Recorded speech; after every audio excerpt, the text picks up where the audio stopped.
औरंगजेब ने जब छत्रपति शिवाजी महाराज को नजर कैद में रखा था, तब उनकी नजर एक लड़के पर पड़ती है। वो लड़का बोल में बहुत माहिर था, संस्कृत भाषा जानता था, ब्रज भाषा जानता था और कविताएं भी करता था। और वह लड़का था कवि कलश। यहीं पर छत्रपति संभाजी महाराज की और कवि कलश की दोस्ती हो गई, और वह दोस्ती आखिरी सांस तक रही। आप अभी यह कह सकते हो कि कवि कलश आगरा में थे, इसका क्या सबूत है? तो 23 अगस्त 1666 को पकाल दास का कल्याण दास को लिखा एक लेटर मिलता है।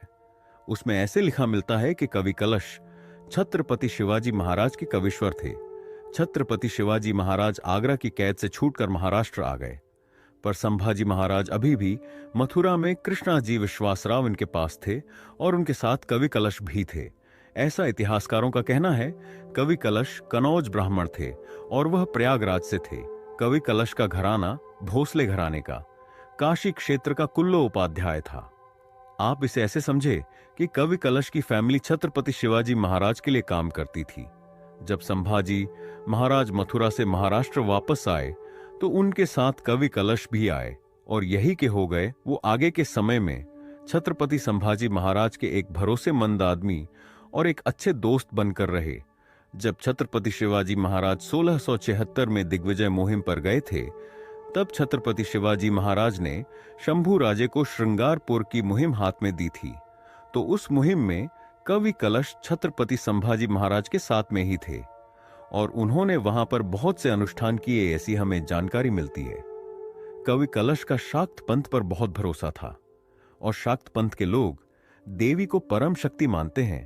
तो ऐसे कहा जाता है कि कवि कलश की वजह से ही शंभू राजे भी शाक्त पंथ को बहुत मानने लगे थे।